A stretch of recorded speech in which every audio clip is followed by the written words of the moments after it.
taken him to faraway lands like France, Belgium, and Israel.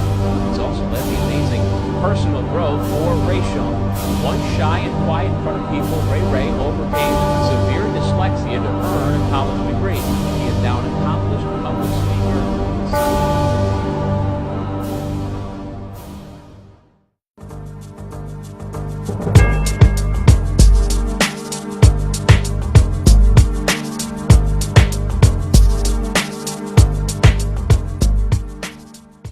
If you a Schenectadian, you've been here your whole life going up and down State Street, you know what this hotel is all about. Prostitutes, crackheads, all that. Like, if you don't got that much bread, like if you struggling, like this is where you stay. Now, mind you, I've been all over the country.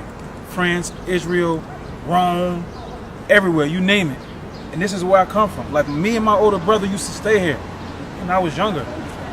That's why I'm so humble. My grandmother would always tell me that God blessed me with the ability to play basketball at a high level and to use it as a tool to get whatever I wanted in life. She told me the houses that we were living in when we were younger were only temporary, were only stepping stones for what God had in store for me.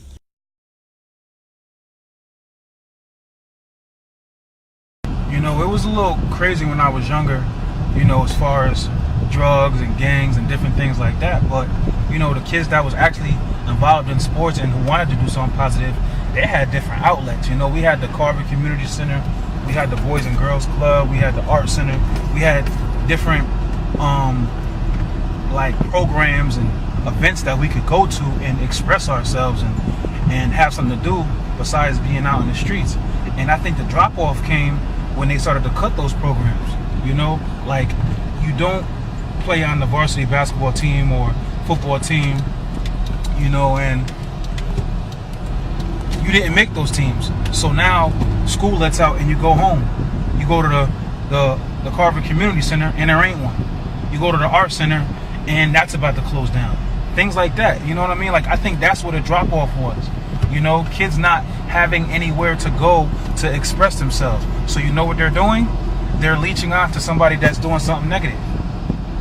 You know, like, I come back home, like, I'm not home much, but when I do come back home, I see a lot of kids that should be playing sports, that should be involved in different things like that, just at the park not doing anything, smoking, you know, hanging around people that's not helping them, you know, things like that. You know, they're cutting programs every year. Every time I come back home, another program is being cut, whether it's in Schenectady High, whether it's in, you know, a different program that I used to go to, that's gone. You know, it's no more money in the community, you know, but they have enough money to build a casino. Tell me how crazy is that? You know, they're gonna have one of the biggest casinos in upstate New York, but you come up the hill and it's no money. It's real crazy because when I was growing up in Hamilton Hill, I never dreamed that it would get any better than what it was.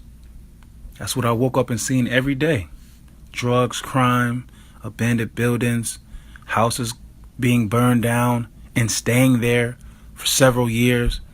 You know, it's real difficult for a kid to dream big when he wakes up and sees this every day. Growing up in these streets, you don't really understand how severe it was. Like, I didn't understand the crime rate and, you know, how messed up people were. You know what I'm saying? But growing up and experiencing different things, and traveling around the world to come back and see this, there's a lot of kids out here that is never going to see nothing but this. Like, it's impossible for them to dream big when this is all they see every day. You know, when I was their age, it was real difficult for me to dream big and want better things because I woke up and seen this every day. You know, people, you know, getting in fights, people getting stabbed, killed, people on the corner store selling drugs and different things like that. Like, you know, this is really the end of the road out here, man, for real.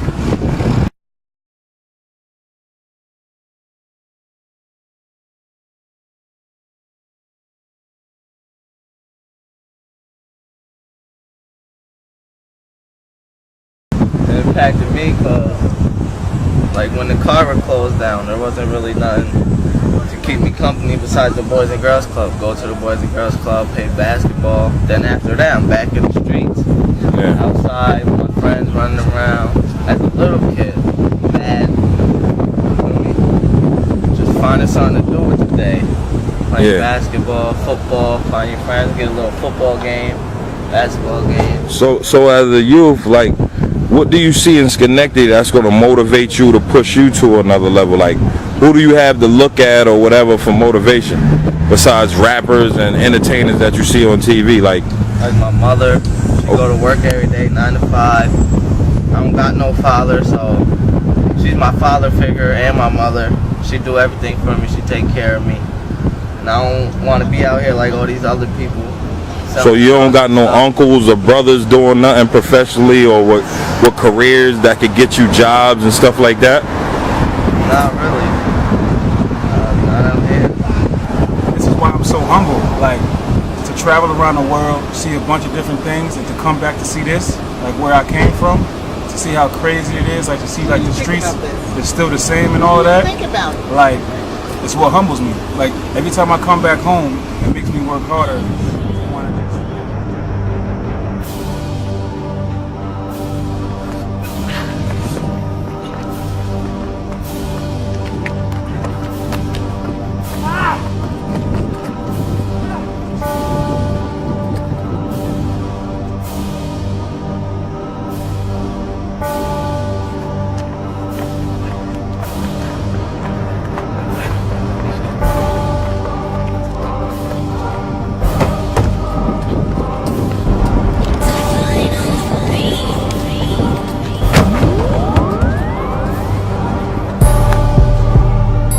Go.